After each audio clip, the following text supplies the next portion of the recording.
সৃষ্টি সৃজন করার বহু বছর আগে, 50,000 বছর আগে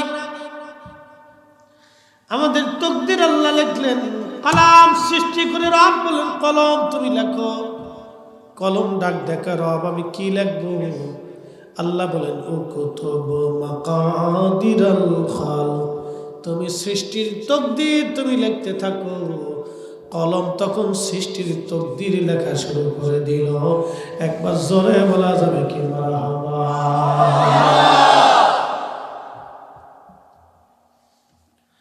হাজিরিন, কুলাউড়াবাসী খুবই মনোযোগ দিয়ে শুনিয়া যান। চিলার কান্দির মুসলমান, সেই মালিক আল্লাহ ডাক দে বলেন, এ বান্দা, এ মানুষ, কিসে তোমাকে আল্লাহ থেকে জুদা করলো? কে তোমাকে আল্লাহর আইন থেকে জুদা করলো? কে তোমাকে আল্লাহর বিশ্বাস থেকে জুদা করে দিল? কে তোমাকে মালিকের হুকুম থেকে জুদা করে দিল? আল্লাযী খলাকাকা, যিনি তোমাদেরকে সৃষ্টি করলেন, ফাসাওয়াকা, সুবিন্যস্ত করলেন, ফাআদালা, আল্লাহ সুঠাম করলেন, শক্তিশালী বানাইলেন। হাকালুকি হাওরের ভিতরে কোটি কোটি মাছ, প্রত্যেকটা মাছের জন্য যিনি স্বাদ দিয়ে দিলেন তিনি কে? আল্লাহ। স্যাং মাছ, বোয়াল মাছ, পুঁটি মাছ, রুই মাছ, কাতল মাছ, কই মাছ, শিং মাছ, ট্যাংরা মাছ, অনেক। আচ্ছা বেশি থাক থাক থাক, এই সব আছে। এক এক মাছের এক এক স্বাদ। জিব্বা কয়টা? জিব্বার উপরে ফান দিলে। সিলেটের আবার জাতীয় খাবার হচ্ছে, আমি নাম দিয়েছি ফান আর চা। এটা সিলেটের জাতীয় খাবার। এটা না হলে মেহমানদারি হয় না, আত্মীয়তা হয় না। সিলেটে এটা খাতেই হবে, চা আর পান। কিছু খাক আর না খাক, এটা খাইতে হবে, পান খাইতেই হবে। এই পান খাইতে হবে সিলেটে, পাশে দিতে হবে, উপরে দিলে দেখা যেত না। এই চা আর পান এগুলো সিলেটের খাবার। এগুলি সিলেটে খুব প্রসিদ্ধ খাবার। আচ্ছা খাক, অসুবিধা নেই, খাওয়া নিষেধ নেই, খান। সুবরি খাবেন, পান খাবেন, চুন খায়েন না, তামাক খায়েন না, আর সবটা খান। সুবরি এটা গাছের একটা ফল, এটার ভিতরে বরকত আছে। তারপরে পান যদি খান, এটা গাছের একটা পাতা, এটার ভিতরে প্রোটিন আছে, বরকত আছে। চা এটাও গাছের পাতার থেকে হয়, এটার ভিতরে অনেক পুষ্টি। খান, অসুবিধা নেই, খাবেন বেশি।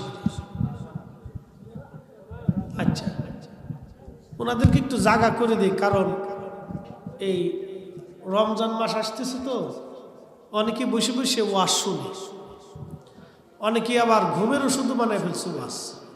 অনেক মুসল্লি আমার কয়, হুজুর আপনার ওয়াজ শুনি, কালকে পুলিশই ধরছে আমার। হুজুর আপনার ওয়াজ প্রত্যেক দিন শুনি, একটু আগেও শুনছি।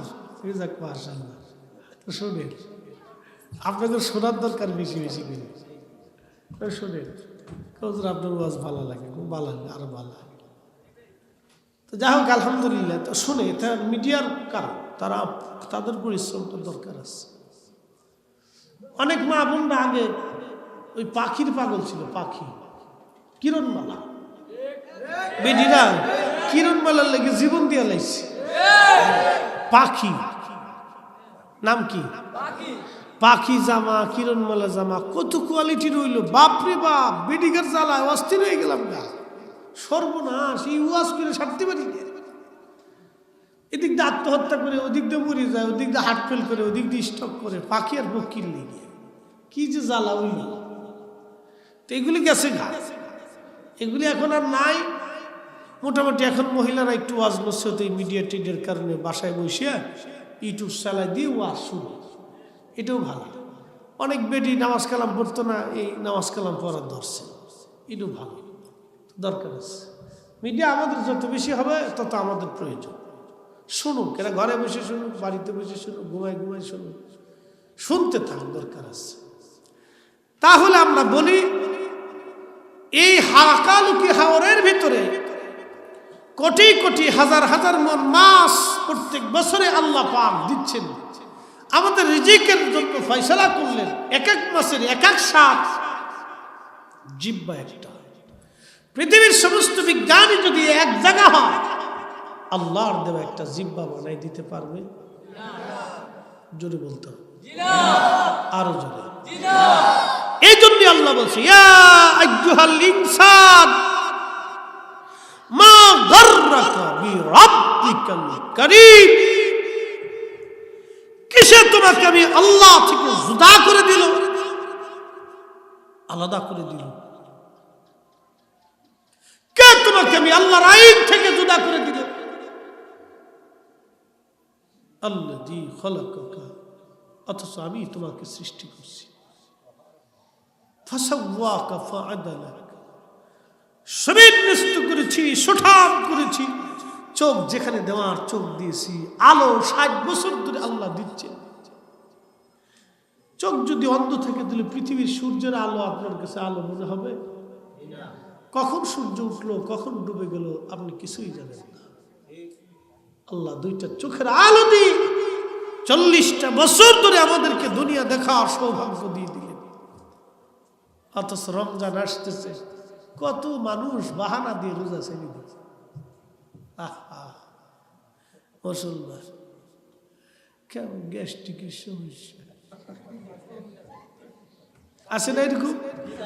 সিটার সিটার সিটার গ্যাস্ট্রিকের সমস্যা, উড়ে সিটার। শয়তান হাসে গারে সাসা।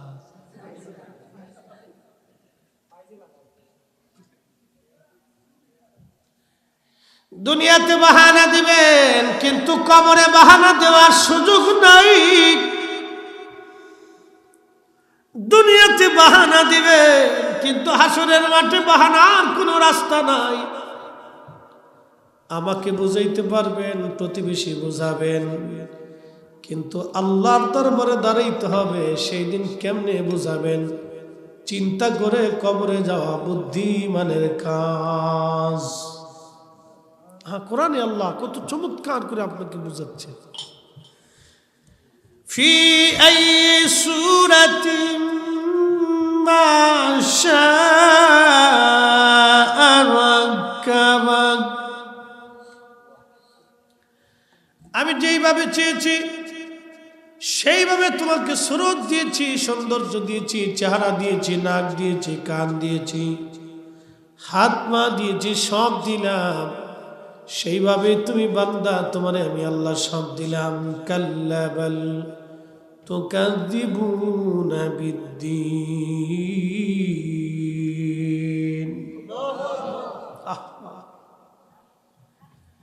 আমার আল্লাহ ডাক দেখা, বান্দারে যা যা প্রয়োজন আমি আল্লাহ তোমারে সব দিলাম। সব কিছু আমি আল্লাহ তোমারে দিলাম, কিছু আমি আল্লাহ প্রয়োজন পূরণ রাখি নাই। কোটি কোটি বছর ধরে সূর্যটাকে জ্বালাইয়া পৃথিবীতে আলো আমার আল্লাহ পাক দেন। মনে রাখবেন, এই সূর্যটা আল্লাহর আইনে চলে। পৃথিবীর সমস্ত বিজ্ঞানী যদি এক জায়গা হয়, পৃথিবীর সমস্ত সৈন্যবাহিনী যদি এক জায়গা হয়, পৃথিবীর সমস্ত শক্তি বোমার ক্ষেপণাস্ত্রগুলি যদি চাঁদে সূর্যের দিকে নিক্ষেপ করা হয়, বাজান রে বলেন সূর্যের কিছু যায় আসবে? লাগাল পাবে? লাগালই পাবে। পৃথিবীর সমস্ত বিমান, রকেট আর ক্ষেপণাস্ত্র অস্ত্রগুলি যদি সূর্যের দিকে তাক করে মারা, হে সূর্য আজকে 1 মিনিট পরে উঠতে হবে, না না, পৃথিবীর সমস্ত অস্ত্র শেষ হবে, বোমা শেষ হয়ে যাবে, ক্ষেপণাস্ত্র শেষ হয়ে যাবে, সমস্ত শক্তি শেষ হয়ে যাবে। সূর্য 1 সেকেন্ড আগেও না পরেও না।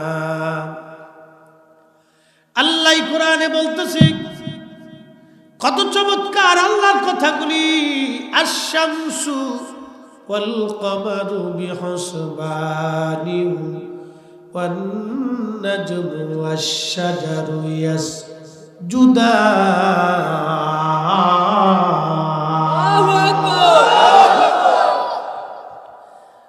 আল্লাহ ডাক দিয়ে বলেন আমি সূর্যটা আমি আল্লাহর আইন মানে তার নিজের কক্ষপথে পরিভ্রমণ করে, চাঁদ তার নিজের কক্ষপথে ভ্রমণ করে, নক্ষত্রটা আমি আল্লাহর কথা শুনে আমি আল্লাহরে সেজদা দেয়। এই সৃষ্টি আমি আল্লাহর আইন মেনে মেনে চলে। এই সূর্যটা আমি আল্লাহর আইন মানে পৃথিবীর সমস্ত শক্তি যদি এক জায়গা হয়, সূর্য 1 মিনিট আগেও না 1 মিনিট পরেও না, কিন্তু আল্লাহর ওলিদের ইজ্জতের দিকে তাকাইয়া 309 বছর সূর্য সোজা উঠলো সোজা ডুবলো। সেই ওলি কারা? এই কোরআনে আল্লাহ বলে দিয়েছেন আমা হাসিবতা আন্না আসহাবাল কাহফি ওয়ার রাকিমি কানু মিন আয়াতিনা আযাবা।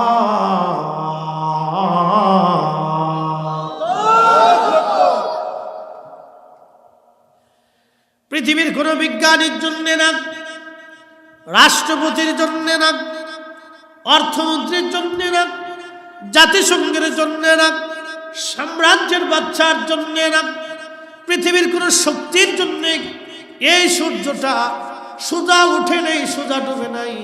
আপনারা জানেন সূর্য যখন পূর্বাকাশে উদিত হয়, সূর্যটা পূর্বাকাশে উদিত হয়ে পশ্চিমের দিকে যখন সূর্যটা ডুবে যেতে চায়, পশ্চিমে যাওয়ার সময় দেখবেন পূর্ব দিক থেকে উঠিয়া পশ্চিমে ডুবার সময় দেখবেন সূর্যটা একটু হেলে যায়, দক্ষিণ দিকে সূর্য হেলে যায়। কিন্তু পৃথিবীতে 309 বছর পর্যন্ত সূর্য দক্ষিণে হেলে যায় নাই। সোজা উঠেছিল সোজা আবার ডুবেছিল, সোজা উঠেছিল সোজা ডুবেছিল। এটা আসহাবে কাহফের সম্মানে, 7 জন গুহাবাসী যুবক আল্লাহওয়ালা আল্লাহর ওলিদের সম্মানে আল্লাহ সূর্যটাকে সোজা উঠাইলো সোজা ডুবাইলো। একবার জোরে বলা যাবে কি আল্লাহু আকবার।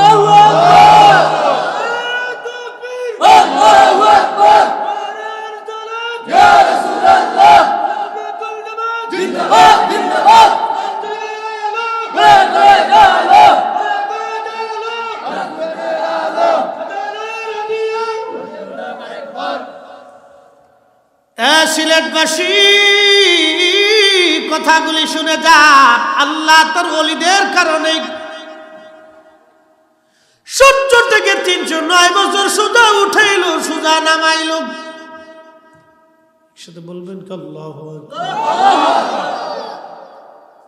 অথচ সূর্য কারো জন্য বসে থাকে না, কারো জন্য হেলবে না, কারো জন্য দুলবে না, কিন্তু 309 বছর পর্যন্ত আসহাবে কাহফের জন্য আমার আল্লাহ সূর্যের পথ পরিবর্তন করে দিলেন। আল্লাহর ওলি যারা তাদের সম্মানে আল্লাহ সমগ্র সৃষ্টিকে নিয়োজিত করে দেন। আপনাদের সিলেট অঞ্চলে আল্লামা সাহেব কেবলা ফুলতুলি রহমাতুল্লাহ আলাইহি সারা জীবন কোরআনের খেদমত করেছেন, ইমান আকিদার খেদমত করে এই মহানুভব ব্যক্তি আজকে 16 বছর ঘুমিয়ে আছেন, কিন্তু মানুষের হৃদয় থেকে তিনি ঘুমান নাই। এই সিলেটের জমিনে 750 বছর ধরে শাহজালালী আমিনী মুজাররদি রহমাতুল্লাহ আলাইহি ঘুমিয়ে আছেন, কিন্তু এই উপমহাদেশের কোটি কোটি মানুষের হৃদয় থেকে ঘুমান নাই। কারণ কি?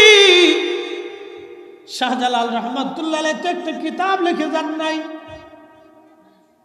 একটা হাদিসের কিতাব লেখেন নাই, ফিকহের কিতাব লেখেন নাই, তাফসীরের কিতাব লেখেন নাই, তারিখের কিতাব লেখেন নাই, কিন্তু যুগে যুগে শত শত বছর ধরে 360 জন ওলিকে মানুষ স্মরণে বরণে হৃদয়ে স্থান করে রেখে দিল। কারণ কি? একটা মাত্র কারণ, এই কোরআনের বিধান এই জমিনে তারা চালু করে গেছে। আল্লাহর আইন চালু করে কালেমার পতাকা এই জমিনে তারা উড়াই দিয়া কোটি কোটি মানুষের কালেমার দরজা খুলে দিয়ে গেছে। কথা বলেন ঠিক কিনা?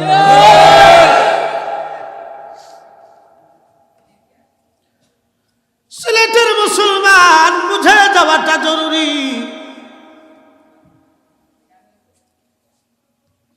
সৃষ্টির জন্য, আল্লাহর ওলিদের জন্য সৃষ্টির আইনকে আল্লাহ পরিবর্তন করে দেন, বিধানকে আল্লাহ পরিবর্তন করে দেন। আল্লাহর নবীর ইজ্জতের দিকে তাকাইয়া আমার আল্লাহ তামাম সৃষ্টির আইনকে আল্লাহ পরিবর্তন করে দেন। কিন্তু পৃথিবীর কোনো মানুষের হাতে ক্ষমতা আল্লাহ দেন নাই। জ্ঞানী, বিজ্ঞানী, সায়েন্টিস্ট কারো হাতে ক্ষমতা দেন নাই। আল্লাহ শুধু তাদের কাছেই দিয়েছেন যাদের কাছে আলিফ লাম মিমের হাকিকত আল্লাহ লুকাই দিয়েছে। ইয়াসিন, তাহা, আলিফ লাম রা, নুন, কাফ হা ইয়া আইন সাদ,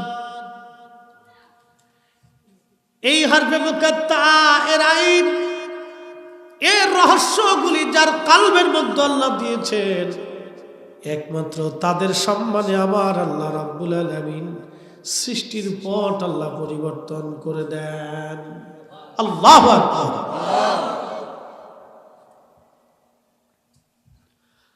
প্রিয় উপস্থিতি, হাজিরিন, অনেক গুপ্ত রহস্য যেগুলি প্রকাশ করলে মানুষ আমাদেরকে হয়তো বেদাতি মনে করবে, শিরকি মনে করবে, কিন্তু না বললেই নয়।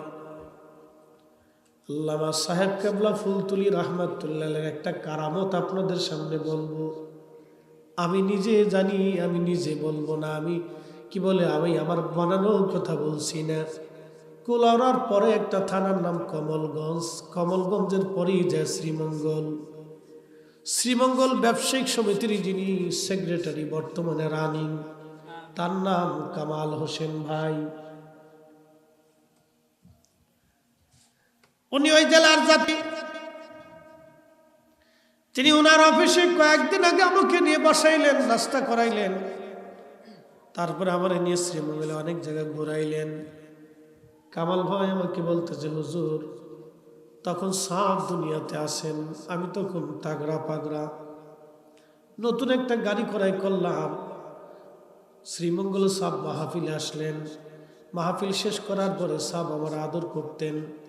আমি যেখানে সাপ আসতো আমি সেখানেই যাইতাম। তো সাপ কেবলা যখন আসছেন মাহফিলে যা বললাম, সাপ আমি নতুন গাড়ি কিনছি, আপনি অনুমতি দিলে আপনার পরবর্তী মাহফিলটা আমার গাড়িতে করে আপনাকে নিয়ে যাব। তো সাপ রাজি হলেন, কিন্তু মাহফিলটা ছিল কমলগঞ্জে। শ্রীমঙ্গল থেকে কমলগঞ্জে যাইতে হলে মাঝখানে যে পাহাড়ি রাস্তা, এই পাহাড়ি রাস্তা এখনকার মতো এত আধুনিক বা সুন্দর ছিল না, নিরাপত্তা বেষ্টিত ছিল না। তখনকার দিনে রাস্তাটা খুব ঝুঁকিপূর্ণ ছিল এবং বন্য প্রাণীদের আচরণ বিচরণ ছিল এখানে। উনি বললেন, আমি সাপকে সামনে বসে গাড়ি টেনে যাচ্ছি। একবারে জঙ্গলের গভীরে যখন চলে গেলাম, সামনে মস্ত বড় দুইটা বাঘ দাঁড়ায় রয়েছে, অনেক বড় বড় জোয়ার মধ্যে দুইটা বাঘ। বাঘ দেখে আমি দাঁড়ায় গেলাম, লাইট জ্বলতেছে, প্রচন্ড ভয় আমার লাগতেছিল। ভয়ের কারণে শরীর আমার ঘেমে যাচ্ছে। সাপকে দেখলাম দরজাটা খুলে নামলেন। আমি বললাম, সাপ আপনি নামবেন না, দয়া করে গাড়িতে বসেন, বিরাট বড় জঙ্গলার বাঘ, এটা আপনাকে আক্রমণ করবে, আমাদেরকেও করবে। সাপ বলল, বেটা চিন্তা করিও না। এই কথা বলিয়া সাপ নেমে গেলেন। নেমে যা হাঁটতে হাঁটতে আমি লাইট জ্বালাম, গাড়ির লাইট জ্বলতেছিল, আমি ভিতরে বৈশা থরথর থরথর করে কাঁপতেছি, শরীর সমস্ত শরীর আমার ঘামতেছে। আমি দেখলাম সাপ কেবলা ওই বাঘের সামনে যাই আস্তে করে বাঘের শরীরে হাত দিয়া এইভাবে আদর করে দিচ্ছে। উনি এখনো জিন্দা আছে, কামাল ভাই এখনো জিন্দা, জিজ্ঞেস করতে পারে। আমি আশ্চর্য হয়ে গেলাম, বাঘ সামনে সামনে গেল, সাপ পিছে পিছে চলে গেল। আমি আরো আশ্চর্য হয়ে ভয় পাইতে লাগলাম, হায় হায় সবার সামনে থেকে আমি সামনে নিয়ে আসছি, এখন যদি সাপ হারায় যায় অথবা ইন্তেকাল করে, বাঘে যদি তারা আক্রমণ করে তাহলে মানুষেরা আমাকে মেরে ফেলবে, সবাই বলবে তুমি সামনে নিয়ে গেছো, তুমি হত্যা করছো।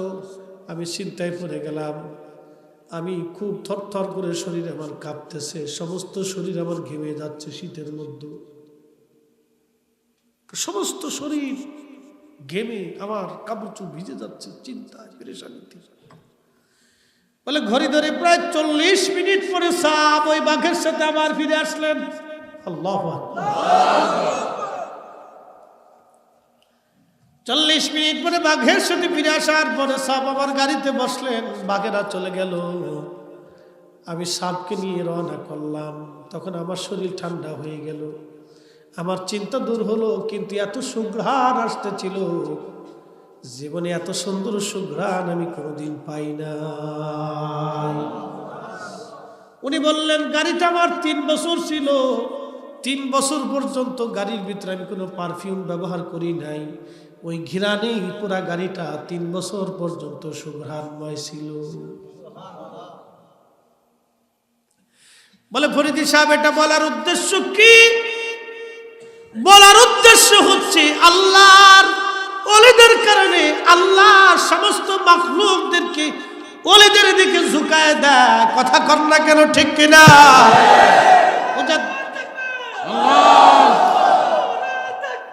আল্লাহু আকবার, ইয়া রাসূলুল্লাহ, জিন্দাবাদ জিন্দাবাদ,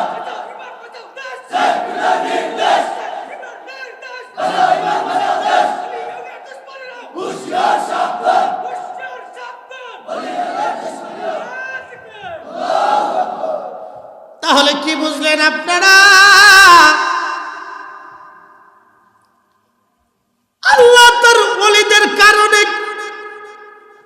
এই কোরআন তার প্রমাণ, ওলিদের জন্য আমার আল্লাহ তাআলা আইন পরিবর্তন করে দেয়, মাখলুকদেরকে ওলিদের দিকে ঝুঁকায় দেয়। মুজাদ্দিদ আল ফুসানি সিরহিন্দি জীবনী না বললেই নয়, আপনারা বুঝবেন না, আরো ভেঙ্গে বলি। 1000 বছরের মুজাদ্দিদ আল ফুসানি সিরহিন্দিকে সম্রাট জাহাঙ্গীর সিংহের খাঁচার ভিতরে ঢুকাই দিলেন। 15-20 দিন 30 দিন ক্ষুধার্ত একটা সিংহের খাঁচার ভিতরে যখন আল্লাহর ওলিকে ঢুকাই দিলেন, আল্লাহর ওলির কোনো চিন্তা ছিল না। সিংহের খাঁচার মধ্যে ঢুকাইয়ে পড়ার পরেই উনি আল্লাহু আকবার বলে নামাজে দাঁড়ায় গেলেন। সিংহটা আস্তে করে লেজটা গুটাইয়া আল্লাহর ওলির সামনে এসে বসে গেল, মাথা নত করে। আল্লাহু আকবার বলবেন না? সিংহটা আল্লাহর ওলির মাথা নত করে আল্লাহর ওলির সামনে মাথা নত করে বসে গেলেন। বসে যাওয়ার পরে নামাজ শেষ করলেন আল্লাহর ওলি মুজাদ্দিদ আল ফুসানি সিরহিন্দি রাহমাতুল্লাহ আলাইহি। নামাজ শেষ করার পরে আল্লাহু আকবার, বাঘটা মাথা নিচু করে কদমের সামনে পড়ে রইছে। বাঘের জবান খুলে গেল, বাঘে কথা বলতে লাগলো, বাঘের জবান খুলে গেল, বাঘে কথা বলতে লাগলো। বাঘ ডাক দেখা, হুজুর পৃথিবীর কেউ যদি আপনাকে নাও চিনে, আমি আপনারা চিনছি, আপনি জমানার মুজাদ্দিদ। ও আল্লাহর ওলি, চিন্তার কারণ নাই, আপনার শরীরে আতর কাটা আল্লাহ আমার জন্য হারাম ঘোষণা করে দিয়েছে। আমি আল্লাহর তৈরি মাখলুক, আল্লাহর আইনের বাহিরে আমি যাব না, আমার জীবন চলে গেলেও না। সমগ্র সৃষ্টিগুলি আইন মানে কার? জোরে জোরে জোরে জোরে। আল্লাহ বলতেছেন আলাম তারা আন্নাল্লাহা ইয়াসজুদু লাহু মান ফিস সামাওয়াতি ওয়া মান ফিল আরদ। ও নবী আপনি কি দেখেন নাই? এই কোরআন বলতেছে ও নবী আপনি কি দেখেন নাই এই তামাম সৃষ্টির ভিতরে যা কিছু আছে সব আমি আল্লাহর সেজদা দেয়। একসাথে বলবেন আল্লাহু আকবার। আমার দিকে তাকান, সেজদা কাকে দেয়? তাহলে কুত্তা সেজদা দেয় কাকে? আল্লাহ। আসতে বললেন কেন? কুকুর কার সৃষ্টি? আলাম তারা আন্নাল্লাহা ইয়াসজুদু লাহু মান ফিস সামাওয়াতি ওয়া মান ফিল আরদ। সৃষ্টির ভিতরে যাহা আছে সবকিছু সেজদা কাকে দেয়? মাছে সেজদা দেয় কাকে? গাছে দেয় কাকে? আল্লাহকে দেয়। পশু প্রাণীরা আল্লাহকে সেজদা দেয়। তাহলে যেহেতু ওরা আল্লাহকে সেজদা দেয় তাহলে বাঘে আইন মানে কার? ও কিন্তু আল্লাহর আইনের বাহিরে যায় না। আপনি খুঁজে দেখবেন, খুঁটে দেখবেন, ও আল্লাহর আইনের বাহিরে যাবে না। আপনি কুত্তা পালেন, আদর করেন, খাবার দেন, কিন্তু আপনার কুত্তায় ভাত খাবে, মাছ খাবে, গোশ খাবে, কিন্তু মুরগা খাবে না। কিন্তু শিয়াল নিয়ে আসেন, ও বাড়ির মুরগা খেয়ে ফেলে দেবে। কারণ শিয়ালের জন্য আপনার বাড়ির মুরগারে আল্লাহ হালাল করে দিয়েছে, পেটে খাবে। হাসেন কে? আল্লাহু আকবার কথা। কিন্তু আপনার বাড়ির বিড়াল ইঁদুর খাবে, আপনার মাছ খাবে, এটা খাবে, সেটা খাবে, কিন্তু মুরগি পালতেছেন, কবুতর পালতেছেন, ওটা ধরে না সহজে। পালেন, ও জানে যে আমার মালিক আমার খাবার দেয়, তার সাথে বেইমানি করা যাবে না। কিন্তু মানুষই বেইমানি করে। তাহলে মানুষ একমাত্র মানুষই অকৃতজ্ঞ, সে আল্লাহর আইন মানতে চায় না। সমগ্র সৃষ্টি আল্লাহর আইনের মধ্যে চলে। আল্লাহু আকবার। আমি সেই দিন সাহাবীর এই কারামতটা শোনার পরে আমি সেই দিন চিন্তা করলাম, আল্লাহু আকবার, আল্লাহকে এইভাবে সন্তুষ্ট করছি। দেখেন, আমি কোনো ওলিদের জীবনী বানায় বলি না, এটা আমার নীতি বিরুদ্ধ। কারণ কিয়ামতের ময়দানে আদালতে বিচার আসবে, কথা ঠিক কিনা? সমস্ত মাখলুকদেরকে ওলিদের দিকে ঝুঁকাই দেন। কে ঝুঁকাই দেন? তো কামাল ভাই আমাকে বলতেছে, আমি বললাম এতদিন বললেন না কেন? হুজুর সাপ তো নিষেধ করছিলেন, সাপ বলছিলেন আমার জিন্দা থাকা অবস্থায় তুমি কিন্তু বলবা না। আমি সময় জিজ্ঞেস করছিলাম, সাপ এটা কি করে সম্ভব হলো? বেটা তুমি বুঝবে না। ওরা বহুদিন ধরে আমাকে আমার কাছ থেকে একটু সোহবত নেওয়ার জন্য, দোয়া নেওয়ার জন্য চেষ্টা করতেছিল, কিন্তু পাই নাই। আজকে পাইয়া ওরা রাস্তা আটকায় ধরছে, রাস্তা আটকায় ধরছে। তো এই জন্য ওদের কাছে দোয়া দিয়ে আসছি। তো বলছিল যে তুমি আমার জীবদ্দশায় কিন্তু এই কথা বলবা না কারো কাছে। তো বললো, হুজুর আমি জীবদ্দশায় আমি কোনোদিনও বলি নাই, উনি এখনো জিন্দা আছে, বহাল তবিয়ত আছে, ওনার সম্মানের আসনই আছে। এটা আল্লাহ পাকের এক অশেষ মেহেরবানি। এটা আমাদের বিদ্যার বুঝার বাহিরে। এই বিদ্যা আমাদের হাতে নেই। ওই যে আগে বলছে আলাম আলিফ লাম মিম, এই বিদ্যা আল্লাহ তার রসুলকে দিয়েছিলেন। আর রসুল কারীমের সিনা থেকে যে ওলিদের মাধ্যমে আসছে, সিনা বাই সিনা হয়ে শুধু খাস ব্যক্তিদেরকে আল্লাহ দিচ্ছে। কি কথা কর না কেন? ঠিক কিনা? আমরা রাস্তা দিয়ে গেলে গা কুত্তায় আমরা গাড়ি পিছনে গেলে দৌড়ায়। এই যে কই সাবধান দৌড়াইস না, কুত্তায় চিনে না, কুত্তায় ফরিদি সাপড়ে চিনে না। গাড়িটা দেখলে কুত্তা যে কি পাইছে, আমরা গাড়ি দেখলে খালি পিছে পিছে দৌড়ায়।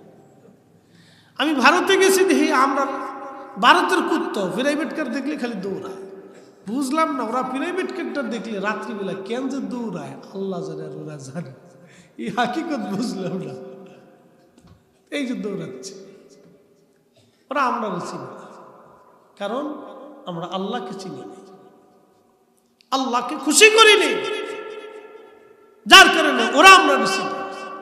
যদি আমরা আল্লাহকে খুশি করতাম তাহলে মাখলুকদেরকে আল্লাহ আমাদের দিকে ঝুঁকাই দিত, আমরা আল্লাহকে খুশি করতে পারি।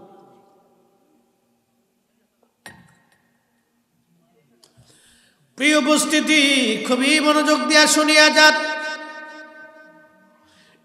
আল্লাহ বলতেছেন আশ-শামসু ওয়াল কামারু ওয়ান নুজুমু ওয়াল জিবালু ওয়াশ-শাজারু ওয়াদ-দাওয়াবু ওয়া কাসীরুম মিনান নাস।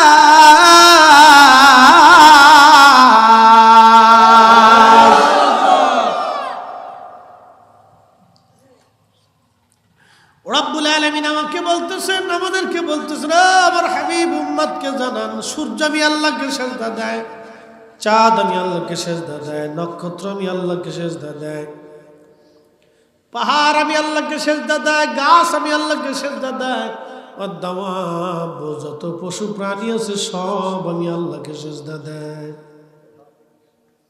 ওয়া কাসীরুম মিনান নাস, আর কিছু সংখ্যক লোকও আমি আল্লাহকে সেজদা দেয়। সবাই দেয়। আল্লাহর কি হিকমত দেখছেন? সব মানুষ কি আল্লাহর সেজদা দেয়? সব মানুষ আল্লাহকে সেজদা দেয়। কেউ গাছের সামনে দেয়, কেউ মাছের সামনে দেয়, কেউ মূর্তির সামনে দেয়, কেউ পাথরের সামনে দেয়, কেউ সূর্যের সামনে দেয়, কেউ ওই সমুদ্র দেখলে দেয়, কেউ বড় একটা গাছ দেখলে দেয়, কেউ একটা পাথর দেখলে দেয়, পাহাড় দেখলে সেজদা দেয়, কিন্তু সবাই আল্লাহকে সেজদা দেয়। আর নবীর উম্মত কুলাউড়াবাসী, তাহলে সব কিছু আইন মানে কার? জোরে জোরে জোরে জোরে আমরা কারটা মানবো?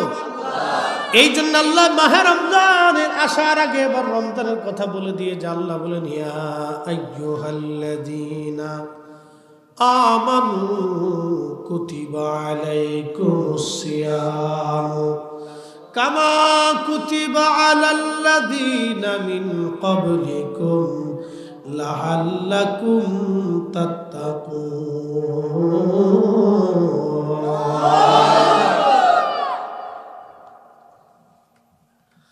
হাজিরিন,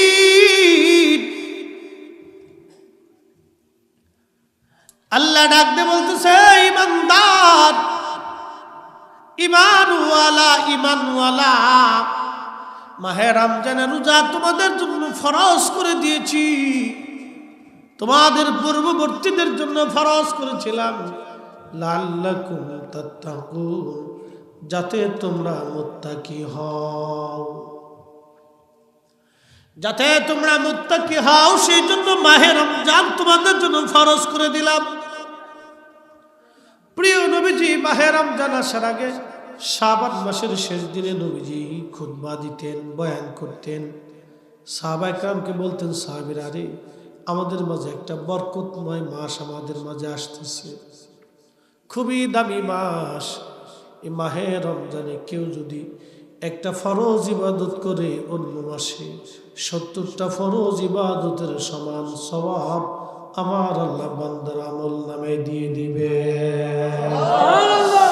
কেউ যদি মাহে রমজানে একটা নফল ইবাদত করে অন্য মাসে আমার আল্লাহ পাক একটা ফরজ ইবাদতের সমান সওয়াব আমার আল্লাহ মাহে রমজানে আমল নামে দিয়ে দিবে।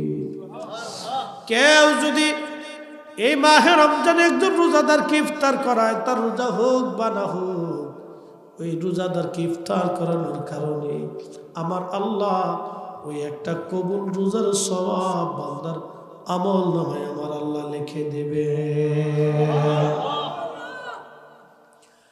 আল্লাহ নবী বলেন, সাহাবীরা রে, রোজাদারকে ইফতার করানোর জন্য শুধু রোজার সওয়াব আল্লাহ লিখে দিবে তা না, আল্লাহ বান্দার জাহান্নাম থেকে বাঁচায় দিবে। ও সাহাবীরা, তোমরা সম্ভবপর হলে এক পেলা দুধ দিয়ে ইফতার করাও। সাহাবীরা জবাব দিল, হুজুর আমাদের ভিতরে অনেকেই ইফতার করানোর মতো সামর্থ্য নাই। নবী বলেন, খেজুর দিয়ে করা, বলে তাও নাই। আল্লাহ নবী বললেন, তাহলে এক পেয়ালা পানি দিয়ে হলেও তোমার রোজাদার ভাইকে তুমি ইফতার করাও। যদি করাইতে পারো তাহলে তোমার আমল নামায় আল্লাহ কবুল রোজার সওয়াব তোমার আমল নামায় লিখে দিবে।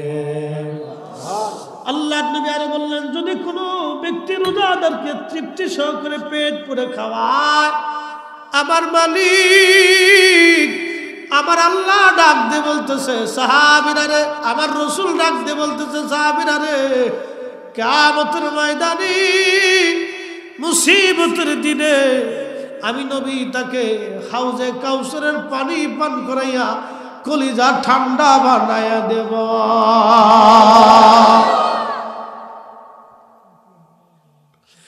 অথচ যেই দিন হাউজে কাউসারের পানি ছাড়া আর কোনো পানি থাকবে না,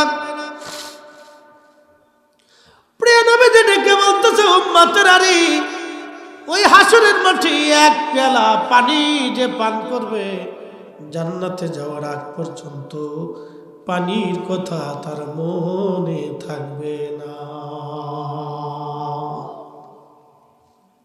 তাহলে শুধু কি নিজেরাই ইফতার করবো না আর অন্য কাউরে খাওয়াবো? অন্য কাউরে খাওয়াবো। যাদের অর্থ করি স্বাবলম্বিতা আছে, গ্রামের যদি এই দুর্বল লোক থাকে, অনেক মধ্যবিত্ত আছে, দেখা যায় যে চেহারা ভালো কিন্তু অর্থনৈতিক দুর্বলতা আছে, বোঝা যায় না। কথা কার নাকি আসে না এরকম? মাসের ছেলেটা 10,000 টাকা বেতন পায়, সংসার চলে না, খুব কষ্টে চলে। বৃদ্ধ বাবা ভালো কিছু দিয়ে ইফতার করতে চায়, বৃদ্ধ মাটা আছে কিন্তু পারে না। আপনাদের এরকম যদি থাকে তাহলে তাদের গোপনে বাড়িতে কিছু দিয়ে আসবে, খুশি হবে, সন্তুষ্ট হবে। মানুষ হাদিয়া দিলেও তো সওয়াব হয়। আল্লাহ রসুল কি বলছেন? এই যে রমজান আসলে নবীজি বলছেন, ও আমার উম্মত, তোমরা খাবার যখন রান্না করো তখন ঝোল তরকারি বেশি করে রান্না করো, যাতে তোমার প্রতিবেশীরা তোমার সাথে খাইতে পারে। মারহাবা কইলেন না? প্রতিবেশীর হকের ব্যাপারে আল্লাহ নবী এতটাই সচেতন ছিলেন যে সাহাবে کرام চিন্তা করতেছিলেন যে আল্লাহ নবী কি প্রতিবেশীর এই সম্পদের সাথে অংশীদারিত্ব বানাই দিয়ে যায় কিনা। ছেলে বাবা মারা গেলে ছেলে 2 ভাগ পায়, মেয়ে 1 ভাগ পায়, আবার প্রতিবেশীর কোনো অংশ নবীজি দিয়ে যায় কিনা। এইভাবে আল্লাহ রসুল প্রতিবেশীদের হকের ব্যাপারে সচেতন ছিলেন। তা আমাদের দায়িত্ব কি? গ্রামবাসী, প্রতিবেশী, আত্মীয় স্বজন যদি দুর্বল থাকে, এই মাহে রমজান আসতেছে, অন্তত রোজার মাসে কিছু না কিছু গোপনে প্যাকেজ দিয়ে আসবে, কিছু সম্পদ ইফতারি কিনে কেটে গোপনে দিয়ে আসবে। আল্লাহ আমাদের প্রত্যেকে তৌফিক দিক, সকলে বলে না আমিন। এগুলি করার দরকার আছে। ইসলাম তো সেটা না যে নিজে খাবেন অন্য খাবে না। ইসলাম এটা না। ইসলামের মতো এত সুন্দর ধর্ম, এত মানবিক, এত চমৎকার সৃষ্টিতে আর কোথাও খুঁজে পাবেন? কোথাও নেই। এত সুন্দর জীবন ব্যবস্থা আমার নবী দিয়ে গেলেন। রাসূল কারীমের সুন্নাহ, আল্লাহর নবী বলেন, মান আহাব্বা সুন্নতি ফাকাদ আহাব্বানি, যে আমি নবীর সুন্নাহকে ভালোবাসবে সে আমি নবীকে ভালোবাসবে। ও মান আহাব্বানি, যে আমাকে ভালোবাসবে, কানা মাই ফিল জান্নাহ, সে আমার সাথে সাথে জান্নাতে চলে যাবে। নিজে রোজা রাখবো, রোজাদারকে ইফতার করাবো, দরিদ্র পীড়িত মানুষের ঘরে খাবার দিব, এগুলি নবীর সুন্নাত। এই সুন্নাত আমাদের আদায় করা বড় প্রয়োজন, বড় প্রয়োজন। 2 ব্যক্তি রাস্তায় বসে বসে কাঁদে, মনোযোগ দিন। আমাদের অবস্থা হয়েছে কি জানেন? 2 ব্যক্তি বসে বসে রাস্তায় কাঁদে। তা জ্ঞানী লোক যাচ্ছে, তো বলতেছে, তুমি কাঁদো কেন? বলে, কাঁদতেছি ক্ষুধার যন্ত্রণায়, পেটের অভুক্ততা, অসুস্থতায় পড়ে কাঁদতেছি। আরেকজন শুধু ডাক দিয়ে বলতেছে, তুমি কাঁদো কেন? বলে, আমি কাঁদতেছি, আল্লাহ রাসূল বলছেন এক মুসলমান আর এক মুসলমানের কান্নায় শরীক হইতে হয়, তা আমি এর লেগে বসে বসে কাঁদতেছি। কথা বুঝেন না মনে হয়? 2 জনে রাস্তার পাশে বসে বসে কাঁদে। তো এক জ্ঞানী পথিক রাস্তা দিয়ে যাওয়ার সময় জিজ্ঞেস করে, তুমি কাঁদো কেন? বলে, আমি অভুক্ত, ক্ষুধার যন্ত্রণা, অভাবের মধ্যে পড়ে আমি কাঁদতেছি, ক্ষুধার কারণে কাঁদতেছি, সহ্য করতে পারতেছি না। বলে, তুমি কাঁদো কেন? বলে, আমি রাস্তা দিয়ে যাওয়ার সময় দেখি উনি বসে বসে কাঁদতেছে, তো এর লেগে আমিও তার পাশে বসে বসে কাঁদতেছি।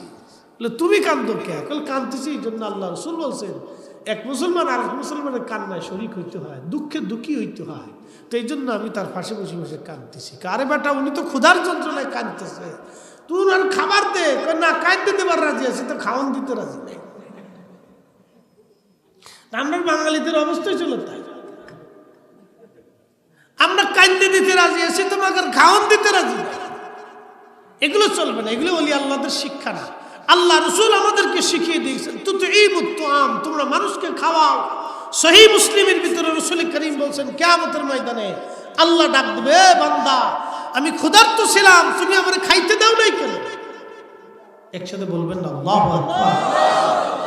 বান্দা ডাক দেবে, বলবে রব বলো কি, তুমি তো নিজেই রাজ্জাক, তুমি তো নিজেই কোরআনে বলছো তারযুকু মান তাশাউ বিগাইরি হিসাব।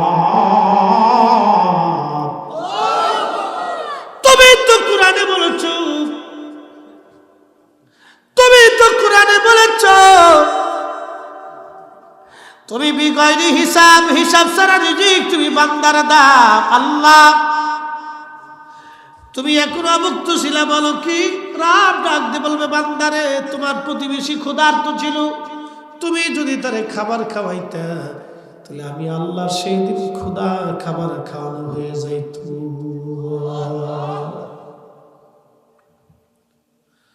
বান্দা আমি অসুস্থ ছিলাম, তুমি আমার সেবা করো নাই। রব্বুল আলামিন বলো কি, তুমি তো নিজেই শাফি, শাফাদানকারী। আল্লাহ তুমি কখন আবার অসুস্থ ছিলে? বলে বান্দারে আমি অসুস্থ ছিলাম, তুমি যদি সেই দিন তোমার প্রতিবেশী অসুস্থ, তোমার আত্মীয় অসুস্থ, টাকার অভাবে তারা চিকিৎসা করতে পারে নাই, তুমি যদি সেই দিন চিকিৎসা করাইতা আমি মালিক, আমি আল্লাহর চিকিৎসা করানো হয়ে যাইত। আল্লাহু আকবার। আমাদের দেশের সিস্টেম হলো উল্টে, অ্যাক্সিডেন্ট যদি হয় দেখবেন রাস্তাঘাটে অ্যাক্সিডেন্ট হলে অনেকেই রোগীর ওই অসুস্থ ব্যক্তির হসপিটালে নেওয়ার আগে পকেট আতায়। হ্যাঁ কি কথা কর না কেন? অনেকে পকেট আতায়, দেখি কি পরিমাণে মাল আছে, মোবাইল টোবাইল পকেট টকেট আতায় নিয়ে চলে যায়। রোড অ্যাক্সিডেন্ট হলে এরকম হয়, বাড়িতে আগুন লাগলে এরকম হয়েছে, মাল সামানা কে নিয়ে গেছে আর খোঁজ নেই। ওই যে ঢাকায় মার্কেটে আগুন লাগলো, কার দোকানের মাল কে নিয়ে গেছে কোনো খোঁজ খবর না। চোরে চোরে দেশ ভরে গেছে, বিপদের সময় চোরের অভাব। আরে মানুষ কুত্তায় চিন্তা করে, তোরা মানুষ হইছিস কে? তোরা কুত্তা হইলি তো ভালো হতো। কি কথা কর না? কঠিন অবস্থা, জানেন কি সিচুয়েশন আমাদের। আমরা কবে মানুষ হবো জানি না, কবে প্রকৃত মানুষ হবো আমরা নিজেরাও বলতে পারতেছি। প্রিয় উপস্থিতি আমার, খুবই মনোযোগ দিয়া শুনিয়া যান হাজিরিন। এইগুলি তো আমাদের বুঝে যাওয়া দরকার যে আমরা মুসলমান, আমরা মুসলমান। আল্লাহ আমাদের মুসলমান বানাইছে, মানুষ বানায়া দুনিয়ার মধ্যে পাঠাইছে। এই মাহে রমজান আল্লাহ বলেন লাআল্লাকুম তাত্তাকুন, তোমরা যাতে মুত্তাকি হও সেই জন্য রোজা পাঠাই দিলাম রমজান। আল্লাহ রাসূল মিম্বার শরীফে কদম রাখলেন, কদম রাখার পরে বলেন আমিন। দ্বিতীয়বার কদম রাখলেন, বলেন আমিন। তৃতীয়বার কদম রাখলেন, বলেন আমিন। সাহাবীরা বলল হুজুর তিনবার কদম রাখলেন, আমিন বললেন, হিকমত কি, কারণ কি বুঝলাম না। আল্লাহর নবী ডাক দিয়ে বলেন সাহাবীরা, প্রথমবার মিম্বরে কদম রাখার পরে জিবরাইল আমিন এসে আমাকে বলল হুজুর যে আপনি নবীজির নাম শুনলো কিন্তু দুরূদ শরীফ পড়লো না, সে ধ্বংস হয়ে যায়। যে আপনি নবীর নাম শুনলো কিন্তু দুরূদ পড়লো না, সে ধ্বংস হয়ে যায়। জিবরাইল আলাইহিস সালাম বলেন আমিন, নবীজি বলেন আমিন। দ্বিতীয়বার মিম্বরে কদম রাখছি, জিবরাইল এসে বলল হুজুর যে মাহে রমজান পাইলো কিন্তু নিজের জীবনের গুনাহগুলি মাফ করাই নিতে পারলো না, সে ধ্বংস হয়ে যায়। যে মাহে রমজান পাইলো কিন্তু নিজের জীবনের গুনাহ মাফ করাইতে পারলো না, যে মাহে রমজান পাইলো কিন্তু নিজের জীবনের গুনাহ মাফ করাই নিতে পারলো না, সে ধ্বংস হয়ে যায়। এই জন্য মাহে রমজান আসতেছে আমাদের মাঝে, মাহে রমজান আর কয়েকটা দিন পরে মাহে রমজান। এটা এমন একটা দামি মাস। আল্লাহ বলেন শাহরু রমাদানাল্লাযী উনজিলা ফীহিল কুরআন। এই মাহে রমজানে আমি মালিক কুরআন শরীফ নাজিল করেছি। আল্লাহ রাসূল বলেন, ও আমার উম্মতরা রে, ঈমান ইহতিসাবের সাথে যে মাহে রমজানে রোজা রাখবে, ঈমান ইহতিসাবের সাথে যে মাহে রমজানে রোজা রাখবে, বলে হুজুর এটা আবার কেমন? কেউ যদি রোজা রাখলো কিন্তু মিথ্যা কথা বললো, সে সারাদিন না খেয়ে থাকলো, কোনো লাভ হলো না, সে শুধু ক্ষুধার্তই থাকবে কিন্তু বেনিফিট আসবে না। মাহে রমজান আসার পরে রোজা রাখলো, মিথ্যা বলা যাবে না। রোজা রাখার পরে ফায়সা কথা বলা যাবে না, বকাবাজি গালিগালাজ করা যাবে না। রোজা রাখার পরে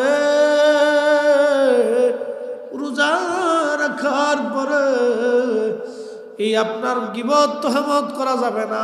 আমরা অনেক সময় দোকানে বসে বসে গীবত করি। আল্লাহর নবী বলেন, উম্মত তোমরা কি তোমাদের মৃত ভাইয়ের গোশত খাইতে পছন্দ করো? সাহাবীরা বলেন, না ইয়া রাসূলুল্লাহ, মৃত ভাইয়ের গোশত কি করে খাওয়া যায়? নবীজি বললেন, যারা গীবত করলো তার জন্য মৃত ভাইয়ের গোশত খাইলো। একবার জোরে বলা যাবে কি নাউজুবিল্লাহ? আচ্ছা বলেন, মাহে রমজানের রোজার বেলা খাবার খায় রোজা হবে? হ্যাঁ জোরে বলেন হবে? তাহলে মাহে রমজানের রোজা রেখে কেউ যদি গীবত শিকায়ত করে, বোঝা গেল হাকিকতের রোজা হবে না, ঠিক কিনা?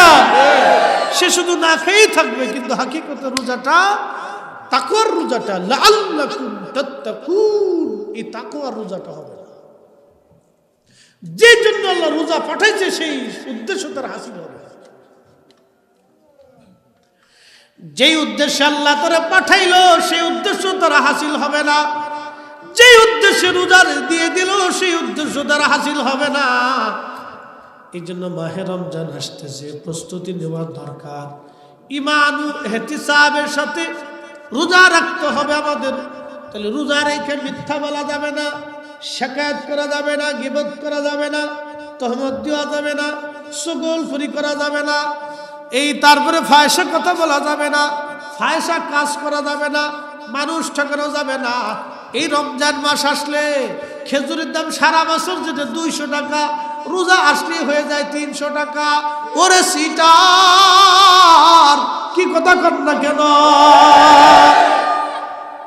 সারা বছর রোজা খেজুর 200 টাকা, রোজা আসলে হয়ে যায় 300 টাকা। তার মানে কি? কত বড় সিটার চিন্তা করতে পারছে? কেজিতে 100 টাকা বাড়াই দিচ্ছে। অথচ সারা পৃথিবীর মুসলিম দেশগুলির অন্যান্য ব্যবসায়িকরা রমজান আসলে পণ্যের দাম কমায় দেয়, আর বাংলাদেশের রোজা আসলে পণ্যের দাম বেড়ে যায়। তার মানে এই সমস্ত ব্যবসায়িক যারা আছে, এই 2 নম্বর ব্যবসায়িক এই যারা আছে, এগুলো সব অধিকাংশ হলো সিটা। কথা কর না, ঠিক কিনা? 2 নম্বর ব্যবসায়িক যারা, আল্লাহ এই সমস্ত 2 নম্বর ব্যবসায়িক থেকে আমরা দেশকে হেফাজত করুন বলে না। এটা বুঝে না যে রমজান আসলে কত মা। একটা জিনিস চিন্তা করেন, আমি আপনাদেরকে বুঝাইতেছি আজকে। একটা মানুষ সারাদিন পরিশ্রম করে 500 টাকা রুজি করার লোক আছে না? আছে। তো 500 টাকা রুজি করলে সে সারা মাসে পরিশ্রম করে 10,000, 12,000, 15,000 টাকা রুজি করে। আর একজন ইমাম সাহেবের বেতন কত? ইমাম সাহেবের বেতন কত? 3,000, 4,000, 5,000। তাহলে দিন পড়লো কত? 150 টাকা, 120 টাকা, 30 টাকা। আর সারাদিন পরিশ্রম করে একজন 500 টাকা রুজি করে, তাহলে ইমাম সাহেবের সাথে সে বালা। যে অটো চালায়, রিক্সা চালায়, সিএনজি চালায়, সেই ইমাম সাহেবের সাথে বালা। পরিসংখ্যান বুঝাই দিয়ে গেলাম, বুঝে যাবেন আপনারা। মনোযোগ দেন, কথাগুলি শুনে যাবেন আপনারা। ইমামরা ঠগায়েন না, ইমাম ঠগায় কেউ বেহেশত যাইতে পারত না। আপনি ঠিক করলেও ঠিক, না ঠিক করলেও ঠিক। ইমাম ঠকাইয়া কেউ বেহেশত যাইতে বলে হুজুর কারণ কি বুঝাই? বিড়ির দাম কত? একটা বিড়ির দাম কত? 5 টাকা। আচ্ছা, একজন প্রত্যেক দিন কয়টা বিড়ি খায়? সব না, 20 টাকায় পেলায় ওটা জিন। আচ্ছা 10টায় ধরলাম, তো 5 টাকা করে হলে কত হয়? 50 টাকা। মাসে গেল 1500 টাকা। এই লোকেরা যদি কোন ইমাম সাহেবের বেতন বাবদ 200 টাকা দেন, ক্যাশিয়ারের জুতা শেষ, টাকা দেয় না। বিড়ি খায়, বিড়ির পিছনে গেল, এই পানের পিছনে গেল, চার পিছনে গেল, খালি ইমাম সাহেবটা হলো না। অথচ ইমাম সাহেব 5টা ওয়াক্ত আল্লাহর ঘর পাহারা দিচ্ছে, আল্লাহর ঘরের জন্য সে তার নিজের জীবনকে দিচ্ছে। তার একটা ফ্যামিলি থাকতে পারে, সন্তান আছে, মা আছে, বাবা আছে। আপনার আমার দায়িত্ব কি 200, 300, 500 টাকা দিয়ে ইমাম সাহেবের জন্য এগুলি বরাদ্দ করা। ওই আসার সময় দেখলাম আপনাদের এখানে অনেক বড় একটা মন্দির, কত চমৎকার করে তারা মন্দিরটাকে সাজাইছে। অথচ আমরা মুসলমান, আমরা আল্লাহর ঘরের জন্য, মসজিদের ইমাম সাহেবের জন্য 10টা টাকা, 20টা টাকা, মাসে 500 টাকা খরচা করতে পারি না। অথচ আমরা কি বলে, এই যে আপনার এই ডিশের টাকা দিতে পারি, ওয়াইফাই বিল দিতে পারি, ফানেরটা দিতে পারি, বিড়িরটা দিতে পারি, সারটা দিতে পারি, খালি ইমামেরটা দিতে পারি না। আর ঘুমায় ঘুমায় স্বপ্ন দেখতেছি বেহেশত যে 80টা হুল হইয়া একবারে আরাম করে ঘুমাচ্ছি। শয়তানে আসে ঘুরে কাজ হবে না।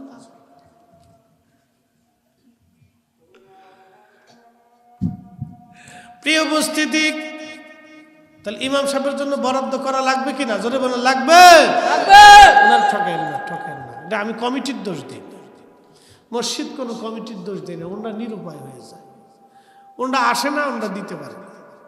অনেক ইমাম সাহেব আমার কাছে এসে বললো, হুজুর 5 মাসের তো বাকি আছে। আমাকে সর্বনাশ, লাডিলে দাবরাট গ্রামের মানুষ আর কি করবে? 1 বছর বাকি, সর্বনাশ। ওই গ্রামের মানুষ মরে যাওয়া উচিত, এটা আত্মহত্যা। এই গ্রামের মানুষ মরে যাওয়া উচিত যে ইমাম সাহেবের জন্য 1 বছর বাকি রাখছে। না বাবাজি, এগুলো করেন না, এগুলো অন্যায়, অন্যায়। আমরা যদিও হাসি হাসি বলতেছি, আমরা আলেমরা কি করব? এটা অনেক কষ্ট, এগুলি করবেন না। আপনারা 10 জনে মিলে যদি 200 টাকা করে দেন, তাহলে 2000 টাকা এসে যায়। 300 টাকা করে দিলেও 3000 টাকা আসে, 500 টাকা করে দিলেও 5000 টাকা চলে আসে। তারপর ইমাম সাহেবের এই টাকাটা দিয়ে দিন, ওনারা পরিশ্রম করে। আপনার মসজিদে থাকার কারণে উনি অন্য কোনো কাজ করতে পারেন না। এটা ভালো ব্যবসা করার সুযোগ নাই, বিদেশ যাওয়ার সুযোগ নাই, তারপরে অন্য কিছু করতে। আর ইমাম সাহেবরা তো অন্য অন্য জায়গার থেকে আইসা আপনাদের মসজিদে থাকে। এমনও সিস্টেম নাই যে আপনাদের একটা ধান খেত, জমি খেত করবে, সেই করবে, কারণ ওনার দেশ তো এটা না।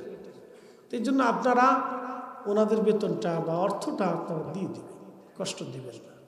আল্লাহ সকলকে তৌফিক দিক, সকলে বলে না আমিন। আল্লাহর পথে যেটা খরচা করবেন, এই টাকাটা নষ্ট হবে না ভাই, নষ্ট হবে না। ওনার স্ত্রী থাকে, সন্তান থাকে, বাবা মা থাকে, তারা প্রতীক্ষায় থাকে, কষ্ট দিবেন না, তারা প্রতীক্ষায় থাকে। শোনেন, একটা কথা বলি, আল্লাহ যারা সম্পদ দেয়, গরিব মানুষকে তার দিকে ঝুঁকাই দেয়। কথাক্ষণ ঠিক কিনা? ঝুঁকাই দেয় গরিব মানুষকে, তার দিকে আল্লাহ ঝুঁকাই দেয়। আল্লাহ পরীক্ষা করে দেখি বান্দা দেয় কিনা। ইমাম সাহেব আপনাদের জন্য একজন পরীক্ষা। আল্লাহ আপনাদের জিম্মায় ওনারে দিয়ে দিচ্ছে।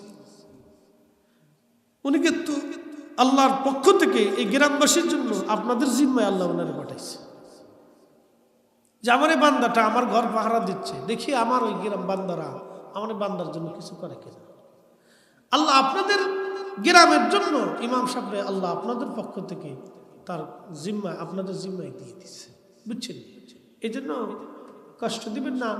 আমি জানি অনেকের অর্থনৈতিক দুর্বলতা আছে, যাদের দুর্বলতা আছে তারা কম দিক, যাদের সবলতা আছে তারা বেশি দিক, হয়ে যাবে ইনশাআল্লাহ।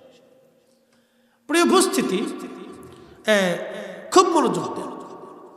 এই মাহে রমজান কি জন্য আসছে? লাআল্লাকুম তাত্তাকুন, আমরা যাতে মুত্তাকি হই, তাকওয়াশীল।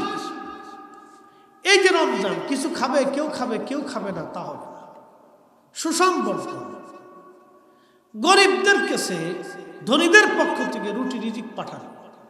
আমার দেশের হাজার হাজার কোটি টাকার মালিক আছে, পয়সা অর্থ খরচ করার জায়গা খুঁজে পায় না, কিন্তু আবার আমার দেশের হাজার হাজার হাজার হাজার লক্ষ লক্ষ গরিব মানুষ আছে, মাহে রমজানে ভালো কিছু বাজার করে ইফতার করার সামর্থ্য রাখে না। কি কথা কন নাকি? আছে না? নাই আছে। আমি সেই কথাই বলছিলাম, যেই পণ্য সামগ্রীর দাম যদি মাহে রমজানে বাড়ানো হয়, ব্যবসায়িকরা যদি সিন্ডিকেট করে পণ্য সামগ্রীর দাম বাড়ায়, চোখের পানি কার ঝরে জানেননি?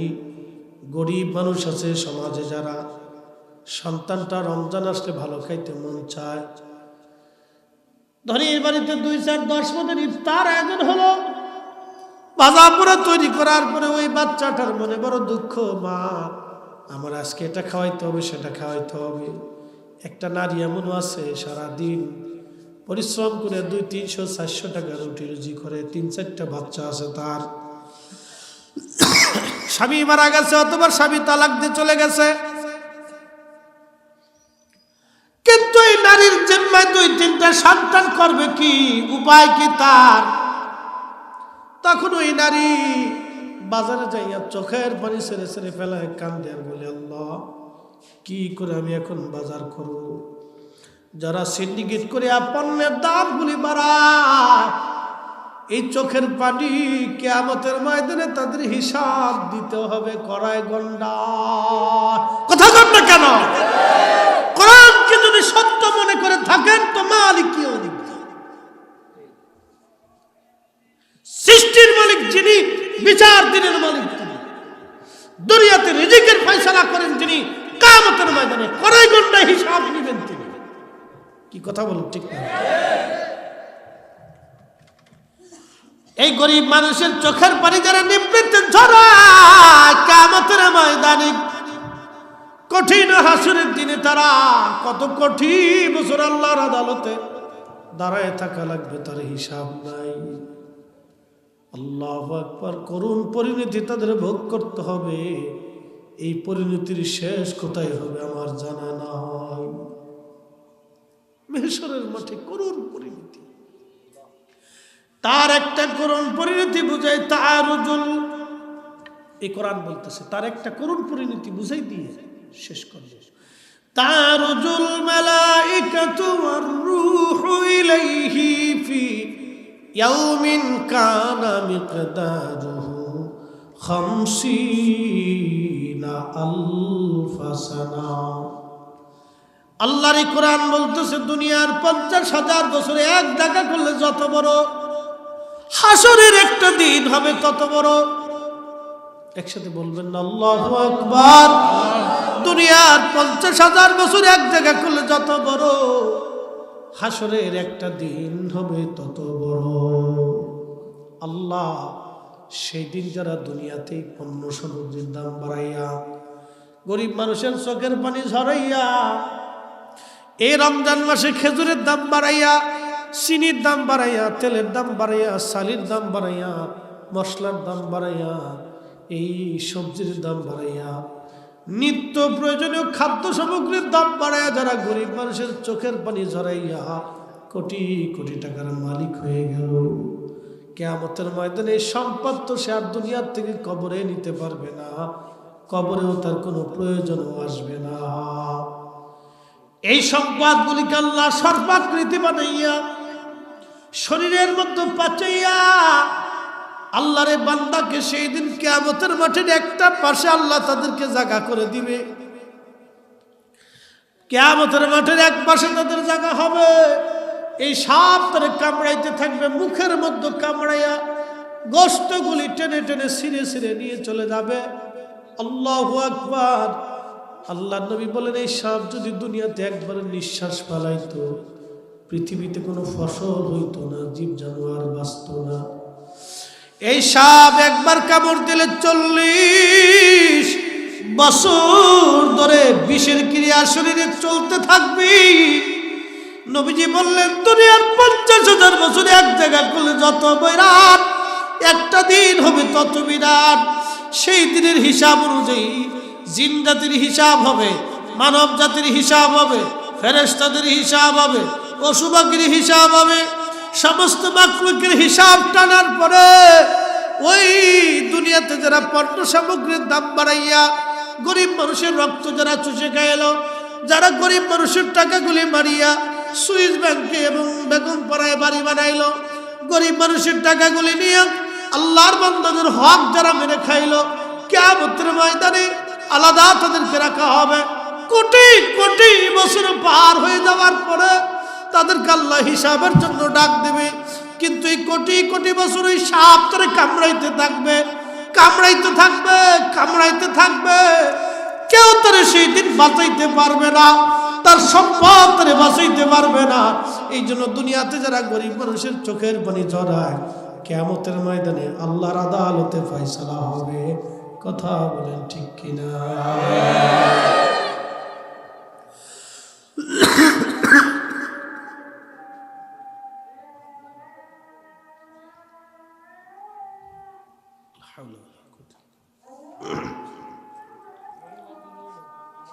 না শেষ